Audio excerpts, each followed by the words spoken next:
जो कि कांग्रेस पार्टी के द्वारा करनाल ग्रामीण क्षेत्र से प्रधान चुने गए हैं, उनका भव्य स्वागत उनके समर्थक करते नजर आ रहे हैं। तमाम समर्थकों का हुजूम उनके साथ है और अपने नए कार्यालय का उद्घाटन आज नीलोखेड़ी हलके में किया गया है।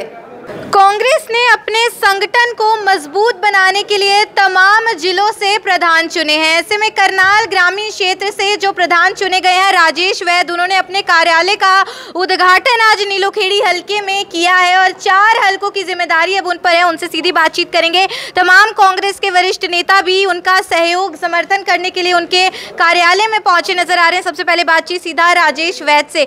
सर, ये जिम्मेदारी जो पार्टी ने दी है, किस तरीके से देख रहे हैं इसको?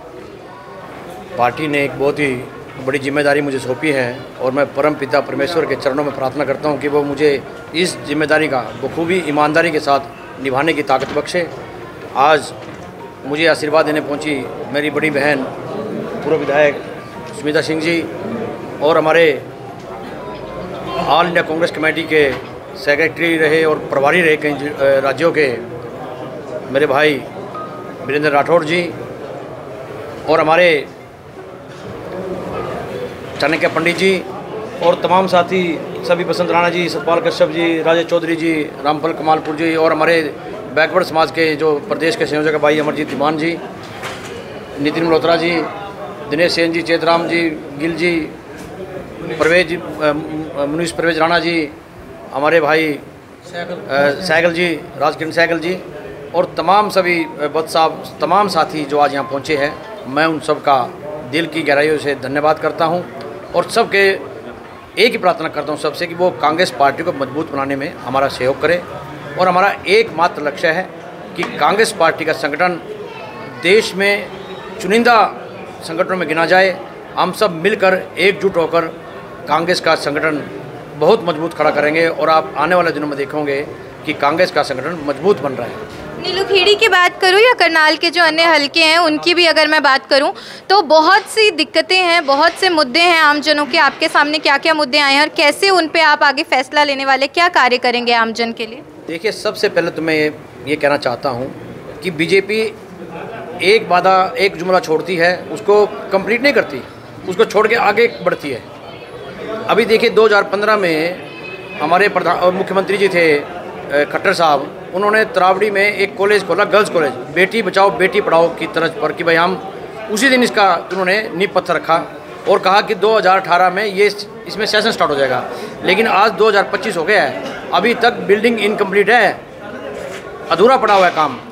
दूसरा उन्होंने कहा अपने खट्टर जी ने कि भाई 2023 में कि 2024 जून तक हम प्रत्येक गाँव के अंदर प्राथमिक विद्यालय, पशु चिकित्सालय और ग्राम सचिवालय, इन सब को वाईफाई से जोड़ेंगे, इंटरनेट से जोड़ेंगे। क्या जुड़े? क्या पूरे ज़िले में एक भी नहीं जुड़ा है कहीं भी।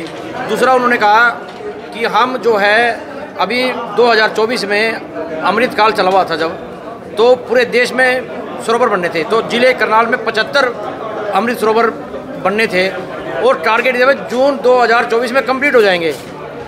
ठीक है। और हमारे नीलोखेड़ी में 7, पूरे ज़िले में 75 बनने थे, 75 में से 5-7 फंक्शनिंग में हैं, बाकी में 40-50 फुट गहरे खड्डे खोद दिए। पिछले दिनों तरावड़ी में तखाना में था तो उसमें 2 बच्चे डूब के मर गए। ये गरीब बस्तियों के साथ है और पूरे गांव में मलेरिया और डेंगू फैला रहे हैं ये लोग। उसमें 10,000 क्यूबिक वाटर की कैपेसिटी का बनाया गया था और सबको 10-10 करोड़ की ग्रांट दी गई थी। मतलब करप्शन फैला रखा है इन्होंने। अब आप देखिए 75 अमृत सरोवर है, कितना पैसा खर्च किया है, कहाँ गया? मिट्टी बेच दी इन्होंने, उसमें इतने गहरे खड्डे कर दिए। तो इनकी तो ये पोल खुल रही है, ये एक जुमला छोड़ते हैं आगे बढ़ते हैं। शुरू में बने 14 में कि हम देश में 100 स्मार्ट सिटी बनाएंगे, बनी क्या?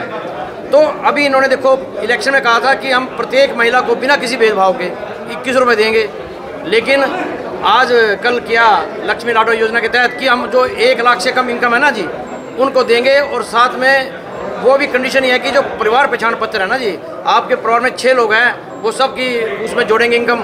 अगर सबकी इनकम 1 लाख से ऊपर की तो मिलेगा ही नहीं। तो मतलब देना नहीं है, ये उलझाना है, आंकड़ों में उलझा। ये बात हुई बीजेपी की। मैं आपसे पूछ रही थी आप क्या कार्य करेंगे? अब आप प्रधान बन चुके हैं, आप अपने बारे में बताइए। मैंने बताया तो हाँ, मेरा सबसे पहला लक्ष्य, देखिए मैं गवर्नमेंट में तो हूँ नहीं अभी, मैं संगठन में हूँ, तो मेरा सबसे पहले जो लक्ष्य है संगठन को मजबूत करना। हम बूथ लेवल पर संगठन मजबूत करेंगे, BLA नियुक्त करेंगे और हमारे पूरे ज़िले में आप देखना कि बूथ स्तर तक हमारा संगठन मजबूत होगा। और जल्द ही हम 1 महीने के अंदर हम सब सीनियर साथियों से मिलकर शीर्ष नेतृत्व के साथ डिस्कस करके ब्लॉक अध्यक्ष भी हम जल्दी ही नियुक्त करेंगे। कांग्रेस से 2 बार पूर्व में विधायक रही सुमिता सिंह भी हमारे साथ है, मैं उनसे भी सीधी बातचीत करूंगी। मैम, लंबे समय बाद कांग्रेस का संगठन बनके तैयार है, लगता है पार्टी मजबूत होने वाली है इसके बाद? बिल्कुल, पार्टी हमारी कांग्रेस पार्टी मजबूत है और मजबूत होगी।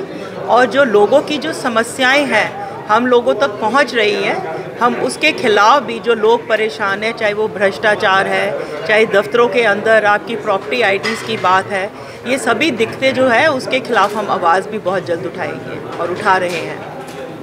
और इसी के साथ कांग्रेस के वरिष्ठ नेता वीरेंद्र राठौड़ भी हैं, उनसे भी एक बार बातचीत करना चाहूँगी। सर, बहुत बुरे तरीके से विधानसभा चुनावों में कांग्रेस पार्टी हारी थी करनाल में, उसके बाद अब संगठन बनकर तैयार है और कांग्रेस पार्टी दावा कर रही है कि अब पार्टी मजबूती से वापसी करने वाली है। आपको लगता है जो प्रधान चुने गए हैं, चाहे मैं शहरी क्षेत्र की बात करूँ, ग्रामीण क्षेत्र से, इसके बाद वाकई पार्टी मजबूत होने वाली है और अगले जो 5 साल बाद चुनाव होंगे उसमें इसका कुछ फैसला, कुछ बदलाव देखने को मिलेगा? हर सीट के ऊपर कांग्रेस ने मजबूती से चुनाव लड़ा और बहुत ही कांटे का मुकाबला हर सीट के ऊपर रहा।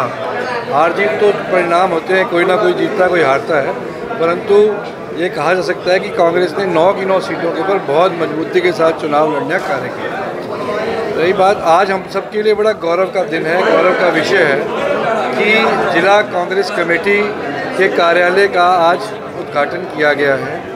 पार्टी हाईकमान ने जिला कांग्रेस कमेटी के अध्यक्ष के रूप में भाई राजेश वैद्य जी के कंधे पर जिम्मेवारी सौंपी है और मुझे लगता है कि बहुत ही बेहतरीन चॉइस जो है वो पार्टी हाईकमान की रही है। राजेश वैद्य जी के नेतृत्व में निश्चित रूप से पार्टी का संगठन जिले के अंदर बहुत मजबूत होगा और कांग्रेस पार्टी के तमाम लीडर्स, सीनियर लीडर्स और कार्यकर्ता मिलकर के हर ब्लॉक के ऊपर ना केवल संगठन को मजबूत करेंगे, संगठन के माध्यम से जो मुद्दे भारतीय जनता पार्टी के खिलाफ मिलेंगे उन तमाम मुद्दों के ऊपर आने वाले समय में कांग्रेस पार्टी बहुत मजबूती से लड़ाई लड़ने का काम करेगी। देखिए, सुमिता सिंह जी से एक बार फिर से एक सवाल करना चाहूँगी। क्या होता है मैम, जो आमजन होता है वो पार्टी, जैसे विधायक हैं बीजेपी के हैं, उनके सामने कई बार अपनी दिक्कतें रखते हैं लेकिन हमेशा शिकायत रह जाती है, मन मुटाव रह जाता है कि हमारी बात नहीं सुनी गई। तो अब विपक्ष भी कहीं ना कहीं मजबूत है, विपक्ष के साथ भी अपने जो बातें, अपने मन की चीज़ें वो डिस्कस कर सकती है जनता। बिल्कुल, लोग हमारे पास आते हैं, हम सभी के पास आते हैं, जो उनकी दिक्कतें हैं, जो उनकी तकलीफ़ हैं, वो हमारे पास आके बोलते हैं और बड़े परेशान और दुखी हैं कि उनकी कोई सुनवाई नहीं हो रही है। और हमारा अब संगठन बन गया है, हम सब मिलकर जो लोगों की समस्या है, जो दिक्कत है, उनके खिलाफ हम आवाज़ उठाएंगे और प्रेशर करेंगे, सरकार के ऊपर दबाव डालेंगे कि सरकार इन मुद्दों को दूर करे और लोगों की समस्याओं को दूर करे। तो बिल्कुल आप लोग देख रहे हैं किस तरीके से नया संगठन बनकर कांग्रेस पार्टी का तैयार है। नए कार्यालय का उद्घाटन हो चुका है जहां पे आप देखेंगे तमाम जो समर्थक है इस वक्त पहुंचे। ग्रामीण क्षेत्र की अगर मैं बात करूं, यानी कि 4 हलकों की जिम्मेदारी कांग्रेस पार्टी ने करनाल में जिनको दी है, राजेश वैद्य वो यहाँ पर इस वक्त पहुंचे। तमाम सीनियर लीडर्स उनके साथ हैं, उनका समर्थन करते नजर आ रहे हैं। तमाम समर्थक इस वक्त आपको यहाँ पर मौजूद नजर आएंगे। सर है हमारे साथ, उनसे बातचीत करना चाहूँगी। सर, आपको लगता है पार्टी ने सही फैसला लिया राजेश वैद्य जी को ग्रामीण क्षेत्र से प्रधान चुनकर? देखिए, किसी न किसी को तो बनना ही था, कोई एक व्यक्ति बनता, लेकिन पार्टी ने बड़ा सोच समझ के निर्णय लिया। पूरे जो हरियाणा के जो जिलाध्यक्ष हैं वो सब बढ़िया बनाए गए हैं और जो ये संगठन सृजन अभियान है ये 2025 में हमने पूरा करना है। इसमें अभी अगली जो प्रक्रिया हमारी पार्टी की है वो BLA बनाना और बूथ कमेटी तक हम अपने कार्यकर्ता नियुक्त करेंगे।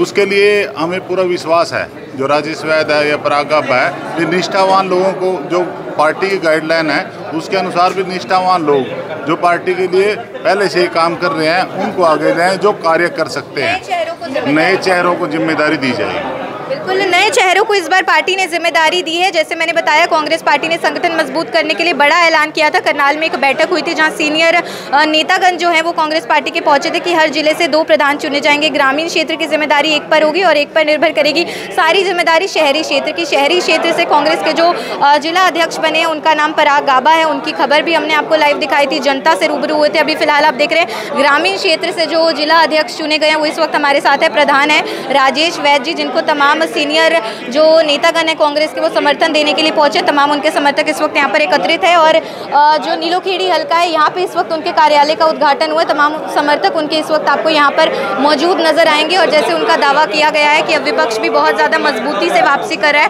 कांग्रेस जो है वो बहुत ज़्यादा मजबूत संगठन बनाने आ रही है। ऐसे में किसी भी जनता, आमजन को, निवासी को कोई भी दिक्कत आती है तो वो कांग्रेस के साथ भी अपनी बात को रख सकता है, क्योंकि पहले असमंजस स्थिति ये होती थी कि यदि आपके नेतागण, आपके विधायक आपकी बात को नहीं सुनते हैं तो आप विपक्ष में किसके पास जाएं, किसके पास वो जिम्मेदारी है। तो प्रधान चुन लिए गए हैं। आप भी शुभकामनाएं कमेंट बॉक्स में दीजिए और कांग्रेस का ये जो कदम है ये आपको कैसा लग रहा है उसके बारे में भी आप कमेंट बॉक्स में बता सकते हैं।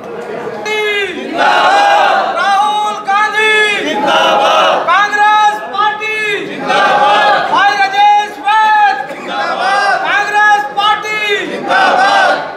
राजेश वैद जो कि कांग्रेस पार्टी के द्वारा करनाल ग्रामीण क्षेत्र से प्रधान चुने गए हैं, उनका भव्य स्वागत उनके समर्थक करते नजर आ रहे हैं।